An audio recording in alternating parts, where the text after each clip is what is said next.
네, 시청자 여러분 안녕하십니까. 이번 주 울산 지역 정치와 사회 이슈타파 시작하겠습니다. 날카로운 분석, 쓴소리의 끝판왕, UPI 뉴스 김잠출 기자와 함께합니다. 명절 잘 보냈죠? 네, 반갑습니다. 네, 별일 없죠? 네, 뭐 이번 명절 뭐 사건 사고도 크게 없었고요. 예, 무난하게 보낸 것 같습니다. 좋습니다. 네. 자, 이번 추석에 시민들의 밥상에 오른 민심 가운데 제사상의 홍동백서처럼 올라간 화두가 뭐였다고 보세요?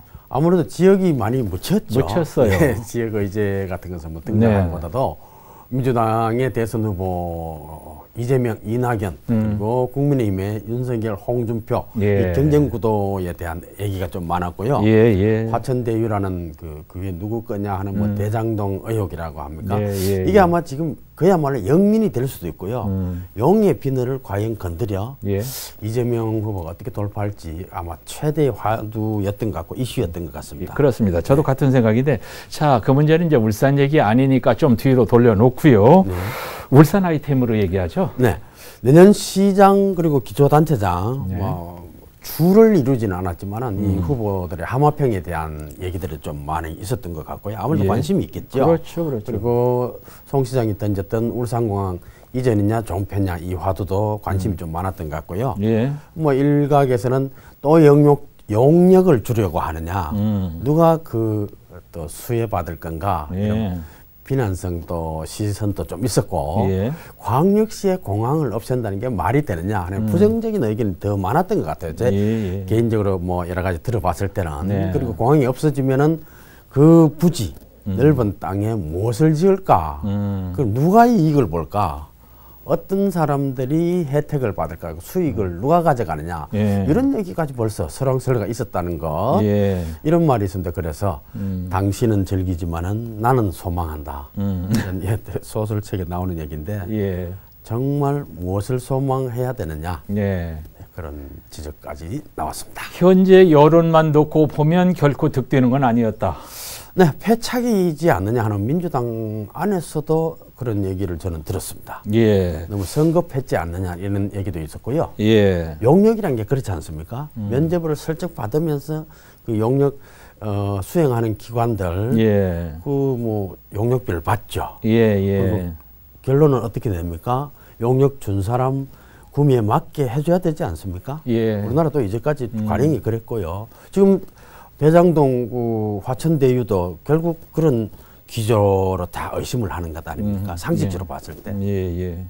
울릉도에 공항 짓는데, 울릉도에도 공항 짓는데 있는 공항 왜 없애냐? 아, 맞습니다. 그다음에 그 땅에 아파트 지으면 중구만 좋아지는 거 아니냐? 뭐 이런 얘기들. 그런 지적들이 많더라고요. 그렇더라고요. 자, 이렇게 선거 앞두고 나오는 핫 이슈가 지난주에 울산에서 뜨거운 논쟁이 됐고, 뭐 그건 이제 잠시 이제 다른 큰 여론에 이제 밀렸고요. 추석 연휴 동안에 여론조사 결과가 들쭉날쭉 발표가 되는 바람에 좀 맞습니다. 헷갈립니다. 이게 제가 뭐 누차 여러 차례 말씀드립니다만은 추세보자. 여론조사를 100% 믿는 것은 굉장히 위험하지 않느냐. 그렇습니다. 어느 후보가 꾸준하게 흐름을 유지하는가 하는 게 보는 것이 중요한 포인트인데요. 이달 들어서 이를테면 이번 주까지 발표된 조사를 쭉 보면은 이재명, 윤석열에 대한 그 1위 다툼이 많았잖아요. 그것이 주 내용이었는데 조사기관마다 다 들쭉날쭉 한단 말이죠. 그러게요. 누구는 비슷한 시기에 거의 같이 했는데도 이쪽 A가 1위였다고 했다가 B가 1위였다고 했다가 이게 어떻게 되느냐. 여론조사기관들 스스로 신뢰도를 무너뜨리는 거 아닌가. 이건 무엇보다도 응답률이 낮기 때문입니다. 전국 성인 남녀 1000명 조사에 응답률 10% 이렇게 표기를 해놓은 걸 보면은 10,000명에게 전화를 했거든요. 근데 응답한 사람 10분의 1의 의견만 집계됐다. 이런 뜻이니까 전체 여론이다. 우리 국민의 뭐 다 모든 여론이다. 이렇게 평가할 수 없잖아요. 그렇죠. 또 젊은 사람일수록 아니면 주관식으로 물을수록 그다음 ALS 이 기계음이 물을수록 응답률은 떨어지게 되어 있습니다. 그래서 어떤 조사기관이 무슨 의도를 했느냐, 왜 했을까, 어떤 시점에 어떤 질문을 주로 했느냐 하는 것을 좀 따져보고 100% 믿거나 그것을 가지고 우열을 가린다. 결론을 내지 않았으면 좋겠고요. 흐름의 변화. 누가 분위기를 타고 있는가, 누가 올랐고 누가 꺾였는가, 홍준표가 과연 이 추세대로 가느냐, 윤석열이 다시 회복하느냐 뭐 이렇게 본다든지 이재명의 대세론이 굳히느냐 이낙연의 추격이 반전을 가져오느냐 이렇게 보는 것이 좋다는 겁니다. 우리 국민들이 이제 축구에 관한 훈수를 다 맞습니다. 수준 높게 하듯이 네네. 정치에도 아주 이 단수가 높아서 말이죠. 맞습니다. 역선택도 해요. 맞습니다. 역선택이 지금 많이 나타나죠. 네네네. 자, 그러면 말이죠. 여기서 울산 정치인들의 동향을 잠시만 얘기를 해보죠. 정세균 지지하던 이상은 의원은 이재명으로 바꿨다던데요? 네, 맞습니까? 맞습니다. 이재명 아니면은 이낙연, 울산도 이제 두 양강으로 좁혀지던데요. 이상은 의원은 뭐 애초는 정세균 지지한다고 했고 시의원 중에서도 여러 명이 같이 줄을 섰죠. 근데 지금 보니까 잘못 섰네. 하다 이재명으로 다 돌아선 것 같고요. 물론 이낙연 지지 모임은 심기명 위원장을 비롯한 그 멤버들은 또 착실하게 잘 하고 있는데 이재명 후보 쪽이 저는 더 강세라고 봐지는 게 뭐 화천대유 여러 가지 돌파를 하느냐 마느냐 관심이겠지만은 이재명 후보 같은 경우는 스토리가 있어요. 명나라를 만드는 주원장 얘기를 우리가 많이 하거든요. 흑수저 중에 흑수저. 반란군의 일개 아무 무명의 쫄병으로 참가해가지고 명나라를 세웠단 말이에요. 중국을 통일한 사람이거든요. 이재명 후보가 그런 스토리가 연계하기는 뭐 직접적으로는 어렵겠지만 굉장히 가능한 후보다. 국민의힘은 저는 뭐 집사부 일지를 봤습니다만 윤석열 후보가 재밌더라고요. 요리도 잘하고. 또 홍준표 후보도 지금 뭐 전혀 꿀리지 않고 치고 올라오잖아요. 이 두 분에 대한 평가, 울산의 정치인들도 지금 눈치를 좀 이렇게 재고 있다고 하는데 지금 김기현 원내대표야 뭐 내심은 결정돼 있지만은 공표를 못 하잖아요. 중립적인 서범수 의원도 그렇고. 그런데 일부에 보니까 홍준표 우세가 울산에서도 조금 보인다. 이런 귀뜸을 저는 들었습니다. 제가 이제 홍준표 후보하고 인터뷰를 했었는데 그 프로그램을 보신 분들이 굉장히 많이 반응을 보였어요. 20, 30대 저도 연휴 때 들었는데 20, 30대가 홍준표 후보에게 환호하는 것은 여러 가지 이유가 있는데 뭐 공정 뭐 이런 거 자꾸 어려운 말 하지 말고 추상적인 말보다는 홍준표 후보는 간단 명료하게 메시지를 전하고 통한다. 그리고 확 바꾸겠다 뭐 하겠다 이렇게 좀 뭐라 그럽니까 화끈하다 그러나요? 명확하게 한다는 이 메시지 전달 이것이 2030의 마음을 움직인다는 평가도 있었습니다. 이번 그 예능 프로그램에 윤석열 후보가 그 상당히 덕을 본 것 같아요. 옛날 안철수 후보가 왜 그런 프로그램에 나와가지고 재미 봤지 않습니까? 그렇죠. 그런데 그 같은 프로그램에 홍준표 후보는 당시 기준으로 프로그램 기획할 때 지지율이 낮다고 평가를 해서 초청 대상이 아니래요. 그거 좀 아쉽긴 하지만 어쨌든 윤석열 후보 추석 직전에 방송이 됐고 그 덕을 많이 봤는데 저는 아주 재밌게 봤습니다. 그리고 인간적인 호감이 갈 수밖에 없더라고요. 계란 프라이를 그렇게 세련되게 잘 하더라면서요. 계란말이를 각을 탁 잘 지우고 그다음에 친구에 대한 여러 가지 그 우정에 대한 얘기 그리고 편하게 서결이 형이라고 해. 주연씨 그 특유의 성대모사도 하고 노래도 잘하더라고요. 그래요? 네, 놀랐습니다. 푹 빠졌네요.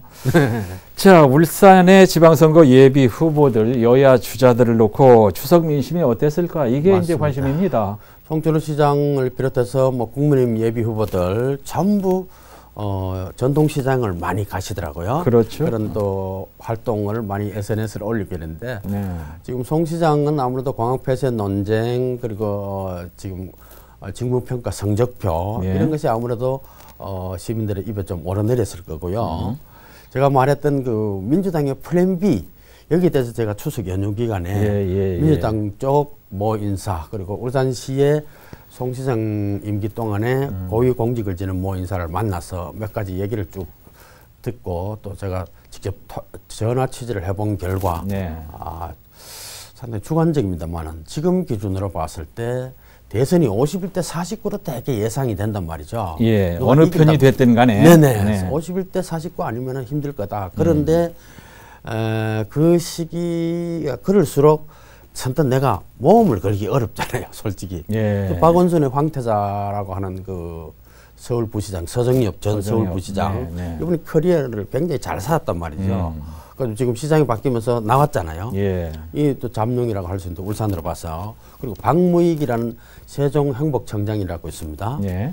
이분도 정무직 공무원으로 차관급이란 말이죠. 예, 예. 이 두 분을 제가 주목 대상으로 쭉 확인을 해보니까 예.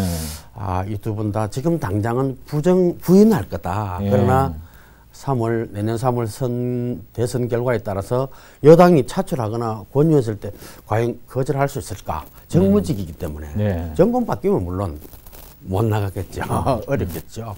그래서 제가 예상하건대 네. 이 박빙 분위기가 연말까지 충분히 손익 계산을 할 겁니다. 예. 판세를 쭉 읽어보고 예. 3월의 결과에 따라서 출마 여부를 밝히지 않을까. 이 정도 두 분 다 정무적 감각이나 판단력이 있다고 저는 봅니다. 네, 네. 공무원생활을 오래 한 사람들은 굉장히 신중해요. 네, 그렇게 이렇게 되면은 만약 이것이 현실화되면은 네. 제 뭐 주관적인 예상일 수도 있습니다만 국민의힘 쪽은 박대동, 박맹우, 정가빈 다 70대죠. 예. 송철호 시장도 민주당 후보 된다 해도 70대죠. 70대, 네. 김두겸 예비후보 60대 후반 아닙니까? 그렇다면은 서정엽 전 부시장, 박무익 세종행복청장은 50대 초중반이에요. 예. 이 상대적인 우세 내지는 이점이 있겠죠. 예. 그리고 정권 교체 지수가 높다고 하고 또 반면에 울산의 세대 교체, 예. 세력 교체에 대한 또 목소리도 상당히 있거든요. 네. 그래서 민주당의 변화 이 상황을 보고 국민의힘이 몇 가지 시나리오를 좀 준비해야 되지 않을까 예. 이런 예상도 가능합니다. 아니 근데 학생부 출신 서정엽 서울시 정무부시장 가끔 이름이 올랐기 때문에 네네. 우리가 알고 있는데 네. 박무익은 누굽니까? 박무익 세종행복청장은 역시 학성고등학교 출신인데요. 아 그래요? 네, 상당히 우수한 공무원으로 건설교통부, 건교부 쪽에 쭉 근무를 많이 했고 경력을 네. 많이 쌓았습니다. 네. 주중대사 참사관까지 지냈고요. 예. 그리고 서울대 대학원을 졸업한 인재라고 합니다. 그리고 서정엽 전 서울부시장이 박원순 서울시에 아주 황태자를 했듯이 이 박무익 세종행복청장도 예. 현 정부에서 예. 울산시장으로 충분히 거론할 만한 인물이다 하는 것을 제가 간접적으로 전언도 들었지만은 제가 또 전화 취재를 해서 네. 거론된다 이러니까 예. 현재까지는 노입니다. 그러니까 단호하게 일단은 거절했습니다. 네. 예. 관망하고 있겠죠. 맞습니다. 예. 그리고 이제 송 시장이 임기 말에 산하단체장 몇 자를 바꾸는 것으로 알려졌습니다. 예를 들면 도시공사사장, 시설관리공단 이사장, 신용보증기금 이사장 이런 자리의 수장을 이달 말에 바꾸는 것으로 알려졌는데 전쟁 중에 장수를 바꾸는 의미가 뭘까? 우리가 얼핏 생각하면은 이 장수를 가지고 전쟁을 치르는 게 유리할 것 같은데 바꾸는 게 유리하다고 생각한 거겠죠? 어떤 의미가 있습니까? 이제 임기 만료니까 예. 인사는 자연스럽게 이루어질 걸로 봐집니다. 예. 그리고 시장 입장에서 인사권을 계속 또 이렇게 누군가가 간섭하는 건 좀 좋지 않거든요. 저는 그렇게 보는데 캠코더 인사다, 보건 인사다 이게 되풀이 되느냐 이런 언론은 자꾸 또 입을 대든단 말이죠. 예. 이미 시설공단 이사장 같은 경우는 남구청 그 재선거 후보가 낙선한 김석겸 민주당 후보를 지금 예정이 돼가지고 인사를 하려고 하지 않습니까? 그렇답니다. 이미 내정질이 다 있었거든요. 이런 인사는 글쎄요. 보기에 따라서 YS처럼 아무도 모르게 해놓고 깜짝 놀랬지 이렇게 충격적으로 할 필요는 없지만은 지금 송철호 시장이 임기 초에 계속 지적받고 발목을 잡혔던 게 인사 때문 아니었습니까? 예. 그러나 이번처럼 이렇게 이제 6개월 남은 인사를 굳이 해야 되느냐 이런 쪽 시선도 있는 반면에 임기가 다 됐는데 6개월 남아도 인사를 해서 내년 선거 결과에 따라서 또 6개월 만에 또 교체하더라도 이렇게 보는 시선도 있을 테다. 물론 정무적이고 이 사람들이 공무원은 아니지만 임기직이니까 자 6개월 뒤에 지금 민주당이 계속 연장이 되면은 지금 인사 대상자들이 취임하더라도 괜찮겠지만은 국민의힘이 울산시장을 탈환하게 되면은 바뀌어야 되잖아요. 그렇죠. 그런 것이 조금 아쉽고 말씀하신 대로 그러려면은 굳이 6개월 정도는 현재 그대로 한번 더 신임을 해서 내년 선거 결과에 따른 결정을 하면 어떨까? 예. 양쪽 시각이 존재하는 것 같습니다. 그러나 송 시장은 이제 충분히 검토를 해서 유리하다고 그렇죠. 판단을 했겠죠. 네네. 이런 결정을 두고서 송 시장의 정무 보좌진의 판단을 혹평하는 여론이 있던데 결과를 보면 어떤 판단이 옳았는지 알게 될 테니까 결과를 봐야죠. 맞습니다. 참모를 잘 둬야 될 텐데 예. 정준호 시장이 뭐 지금 시청에서 쭉 도는 얘기도 이렇게 좀 단호함, 결단력 이런 것은 잘 안 보인다고 그러더라고요. 예, 예. 그래서 뭐 실무 공무원들이 하는 대로 기한 대로 뭐 예. 대개 아마 통과가 되는 모양인데 예. 그래서 당군 이래로 울산시 공무원은 천하태평을 누리고 있다. 예. 이것이 좋은 말인지 나쁜 말인지 한번 그러게 말이죠. 고민해봤으면 좋겠습니다. 네, 정이 많아서 인정이 많아서 마음이 여려서 뭐 그 리더는 이런 좋지 얘기는 않습니다. 칭찬이 아닙니다. 네, 리더로서는 좋지 않습니다. 저도 그러고. 그렇습니다. 자, 얘기를 좁혀서 동구 정치권이 연포산 터널을 무료로 해야 한다는 주장을 또 가지고 나왔습니다. 실현 가능할까요? 충분히 뭐 가능하리라고 보는데 물론 울산시가 저희들보다 뭐 더 엄밀하게 하겠지만은 2015년 이후로 지금 7년째 500원을 받고 있지 않습니까? 예. 앞으로 30년 더 줘야 된다는데 동구 주민들 좀 억울하지 않을까요? 그렇죠. 공항 문제와 마찬가지로 이것도 충분히 이슈가 될 아이템이고요. 예. 내년 선거 때 동구 쪽에서는 아마 최대 이슈가 될 수 있습니다. 무령터널 같은 경우는 성남터널, 베네터널 또 동구에 있는 마성터널도 다 무료거든요. 문제는 이 요금 실제 요금 700원 중에 울산시가 한 200원을 시행사에 보존하고 있다는데 연 한 20억 원 정도 된다고 하지 않습니까? 그럼 무료화가 됐을 때 시 부담은 50억 원으로 늘어난다고 하거든요. 그래서 울산시는 계속 불가하다 이랬는데 부산시는 보니까 광안대교 출퇴근 시간 50% 할인해 주더라고요. 그리고 뭐 경남 그 남해 쪽이나 호남 쪽 섬 지역 같은 이 대교들 다 무료가 많습니다. 분명히 내년 지방선거에 그 최대 이슈가 될 텐데 무조건 울산시도 안 된다. 자꾸 돈 계산으로 안 된다 이것보다는 다른 시도의 지원 사례는 어떤 게 있는지 왜 했는지 그리고 시민들의 의견도 좀 수렴하는 절차가 있었으면 좋겠어요. 또 용역 주지 말고요. 그동안 동구가 경제위기 산업위기로 상당히 어려웠으니까 동구 산다고 뭐 죄가 아니잖아요. 죄가 아니죠. 좀 고민을 하는 것에 대해서 주민들 입장에서 좀 귀를 기울였으면 어떨까 그런 마음은 있습니다. 그렇습니다. 최근에 울산시 의회나 울주군의회가 이런저런 문제로 티격태격하고 있는데 이게 뭔 일입니까? 한 번쯤 김 기자의 쓴소리가 나와야 하는 문제라고 생각하는데요. 예, 저도 여러 차례 할까 말까 망설였던 부분인데 할까 말까 하면 해야 됩니다. 해야 돼. 갈까 말까 하면 가야 되고 살까 말까 하면 사야 되고. 내년 예산 편성 과정을 두고 울주군의회도 모양새가 안 좋았고 그죠. 울산시의회도 좋지 않은 모습을 보이는데 예산 편성하면서 심의하기 위해서 자료 제출해달라 그러는데 갈등을 빚을 일이 뭐 있나 이런 생각할 수도 있고요. 울주군수가 뭐 그거 자존심 세운다고 무리수를 두는지 모르겠습니다. 이를테면은 군수하고 군의회하고 자존심 싸움을 하는데 갈등이 불거졌다. 그런데 의회를 진행하고 있는데 군수가 애꿎은 또 여성 공무원에게 피켓 시위하는 거죠. 1인 시위하는 피켓 저거 다 회수해라 이렇게 명을 했다. 그 피켓 회수하다가 뭐 밀쳤냐 넘어뜨렸냐 사과해라 공무원 노조까지 가시하고 막 이렇게 했던 모양인데 이런 대립각이 이제는 또 계속 지속이 됐단 말이죠. 그렇다면은 자료 제출에 대한 명확한 기준이 있는지 법령이나 관행 뭐 행자부에 뭐 좀 확인을 해보든지 그죠. 그래서 대화로서 근거가 있다 이렇게 해결하면 될 텐데 왜 그게 그렇게 어렵고 충돌까지 했어야 되는지 모르겠습니다. 그 지방의회가 우리가 30년 지나서 뭐 덕담을 많이 했잖아요. 특히 군수, 뭐 구청장, 기초단체장 왜 선거하느냐, 기초의회가 무슨 필요 있느냐, 우리 세금을 왜 그런데 그렇게 많이 쓰느냐 이런 무용론이 계속 나왔단 말이죠. 그 이유를 곰곰이 좀 생각해봤으면 좋겠다. 물론 뭐 없애라는 지금 당장 없앨 수 없겠지만 시의회도 말이 안 되는 게 여당의 그 다수의 횡포 하면서도 시 예산은 상임위 그 추경안 심사를 해놓은 거를 삭감해놓은 걸 다시 부활하고 무력화시켰단 말이죠. 58억 원이나 부활시켜줬어요. 근데 같은 시의회가 시교육청 예산은 아주 삭감을 했는 아주 극과 극의 양태가 보였습니다. 예.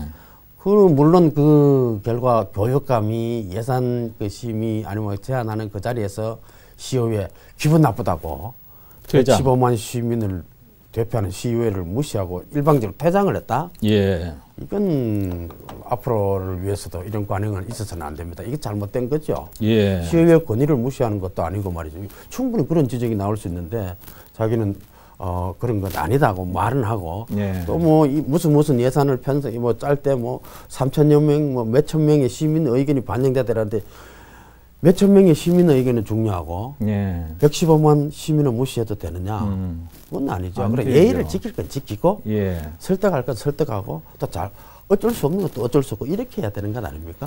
잠시 이제 쓸데없는 소리를 잠시 좀 하고 넘어가겠는데 김 기자와 같은 솥밥을 먹을 때가 있었는데요. 그때 이제 사장 한 분이 이런 말을 했는데 김 기자 기억하는지 모르겠습니다. 네. 칭찬은 인색하게, 질책은 과감하게 하라 이런 주장을 하던 분이 있었는데 저는 이제 반대로 해야 된다고 생각을 했거든요. 좀 생뚱맞은 소리 같지만 울주군수나 교육감이나 우리가 너무 칭찬해서 어깨에 힘이 들어가서 그랬다면 아니겠지만 앞으로 좀 칭찬을 줄여야 되겠는데요. 네, 그렇지야 뭐 그렇게 하겠습니까만 지방의회를 또 울산시의회를 두고 볼 때 마이클 잭슨의 그 문워크라고 아시죠? 앞으로 가는 것처럼 뒤로 가는 거? 네네. 네. 앞으로 가는 것 같은데 사실 뒤로 움직이잖아요. 마이클 잭슨 춤이 굉장히 유명한데 울산시의회 그리고 울산의 각 지방의회 30년 경험을 갖고 있다고 하지만은 문워크 스텝을 하고 있지 않는가. 아하. 잘 보시면은 그렇게 볼 수도 있다. 기발하게 보네요. 있습니다. 네. 존재 자체를 부정당할 수도 있는 일들이 자꾸 나오는데요. 저래도 지금 막 울산시의회 같은 경우는 제가 봤을 때는 너무 경쟁적으로 마구잡이 너무 남발하고 있지 않느냐 이렇게 지적하고 싶어요. 정말 시민들이 꼭 필요하냐? 정말 질 높은 조례냐? 다시도 먼저 해놓은 거 전부 뺏겨서 자꾸 몇 개 바꾸고 A라는 시를 울산이라는 단어로 바꾸면 다냐?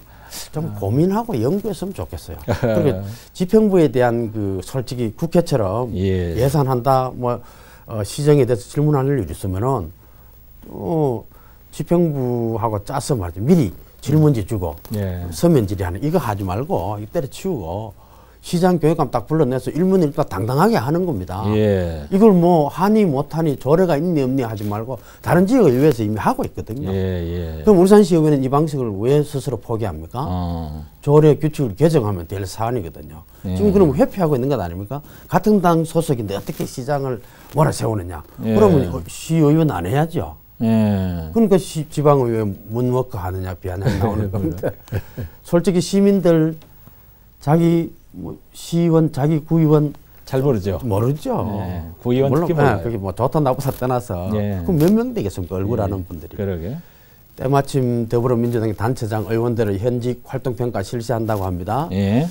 좀 기대를 해봐야 되겠는데요. 지금 울산시 의원 22명 중에 17명이 민주당 소속입니다. 민주당 지금 평가대로 물갈이를 한다면은 제 생각으로는 뭐 절반에서 확 했으면 좋겠는데 그렇게 함부로 말할 수 없잖아요. 그렇게 될 것 같은데. 단체장까지 포함해야 되니까. 내년 그래서 지방선거 기대가 됩니다. 자, 한 줄 평으로 마무리하죠.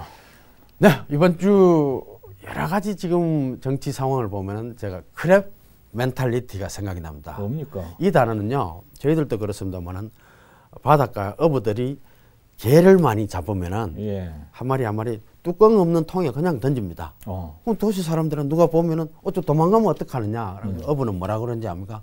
냅둬요. 내둬도 한 놈도 탈출 못 합니다. 왜요? 개는 그 통 탈출하러 올라가면은 밑에 있는 놈들이 서로 물고 땡기고 다 해서 결국은 한 마리도 탈출 안 하고 뚜껑 없어도 어부가 집에 갈 때는 다 그대로 가져갑니다. 이런 생리를 어부가 잘 안다는 거죠. 함께 사는 공생보다 같이 죽는 공매를 택한다는 것, 이것을 크랩 멘탈리티라고 합니다. 지금 상황을 잘 견뎌 보시기 바랍니다. 방송을 마치고 한참을 생각해야 뜻을 알 수 있는 김 기자의 부처님 선문답 같은 쓴소리 한마디로 이 시간 마무리하겠습니다. 이슈 타파 시청해 주신 여러분, UPI 뉴스의 김잠출 기자, 오늘도 감사합니다. 네, 감사합니다.